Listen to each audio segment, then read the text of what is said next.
Alright, going to be taking a look at a new Ruger 1022 stock. This is the old Fort Arms Arrowhead. In this video, I'll give you a close look at the stock, show you how it assembles onto your rifle, and show you what it looks like being shot out at the range. So this is the receiver here.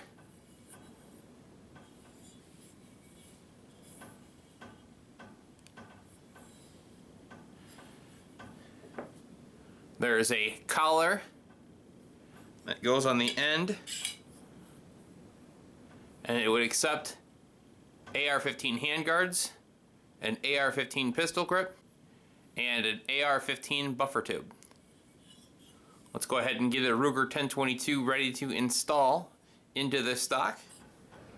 Okay, so I've got an old 1022 here. Let's go ahead and perform a safety check and promote that safe habit. You can see that there's nothing in the magazine, nothing in the chamber, handling a safe firearm. So let's go ahead and begin. We're going to have to take the barreled receiver out of the original stock. This is an older 1022, so it has a flat head takedown screw. A lot of the newer current production has a hex head. You will not need your original factory takedown screw. Loosen your barrel band up.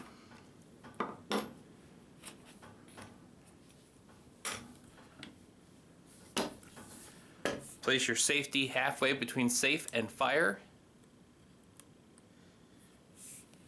And then pull your barreled receiver out of your stock.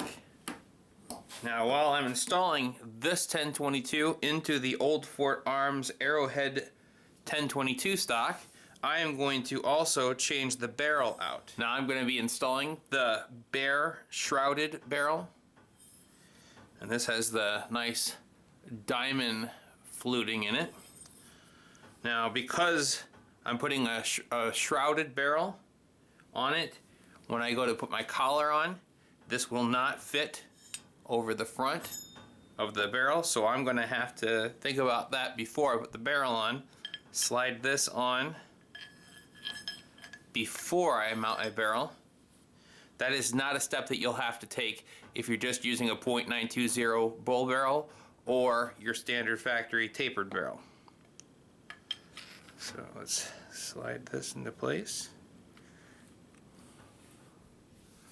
Okay, so now that I have that step done, I'm going to put my chassis onto my barreled receiver here.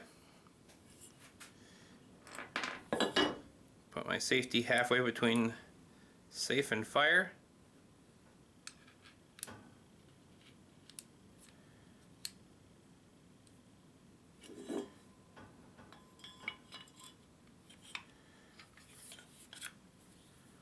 Just like that. And as I mentioned before, you get a provided takedown screw.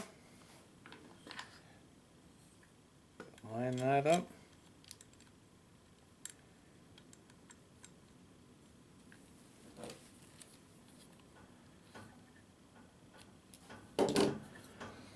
I can line up my collar, and you have 3 screws that secure your collar to your chassis.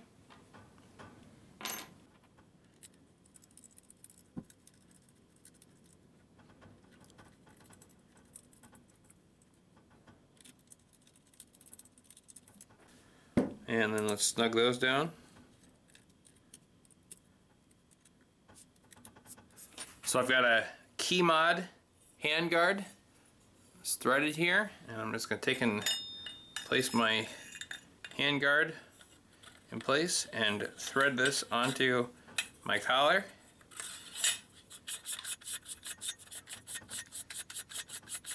So I'm going to take and align my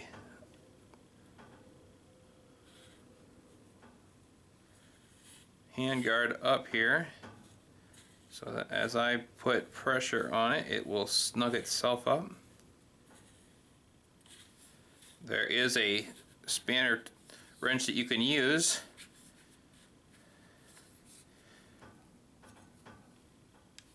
That looks pretty straight there. You got a screw that you install on the underside of the handguard.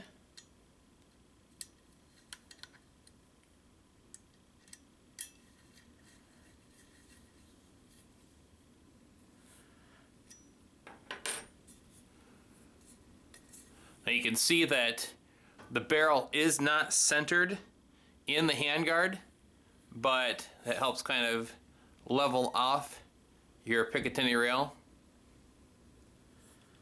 If it were centered, your handguard rail would be much higher than your receiver rail.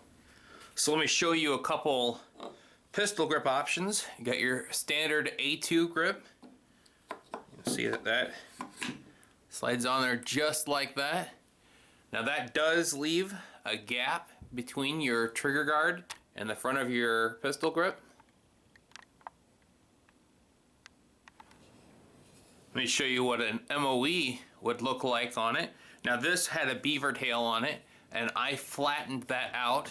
I liked that extra just little bit to put your hand on, and show you what that looks like. So that's what a modified MOE grip would look like on it. It still doesn't close any of that gap between the trigger guard and the front of the pistol grip, but Old Fort Arms offers an adapter that will allow it to take AK grips.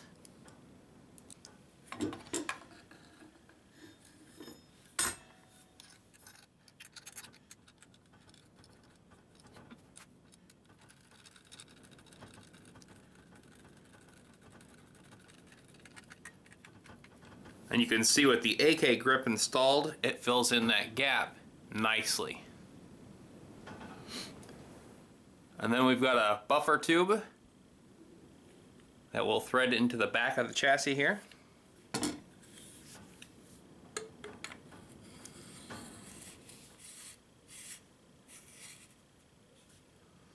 And I'll straighten that up. Snug that down.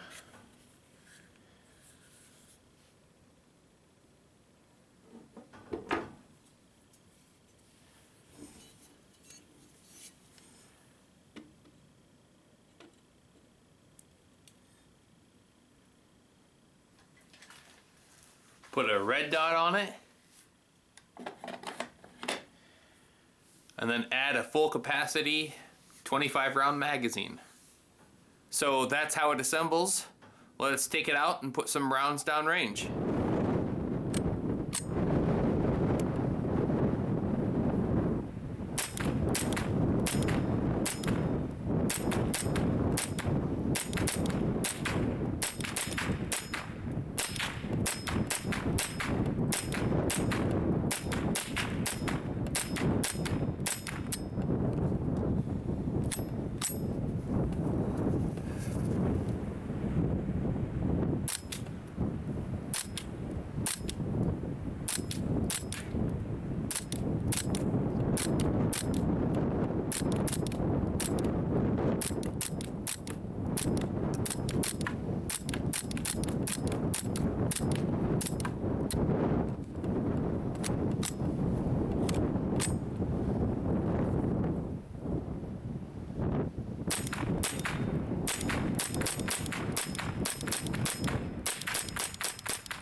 Okay, well, there's a close look at the Old Fort Arms Arrowhead stock installed on a Ruger 1022 and what it looks like being shot out at the range.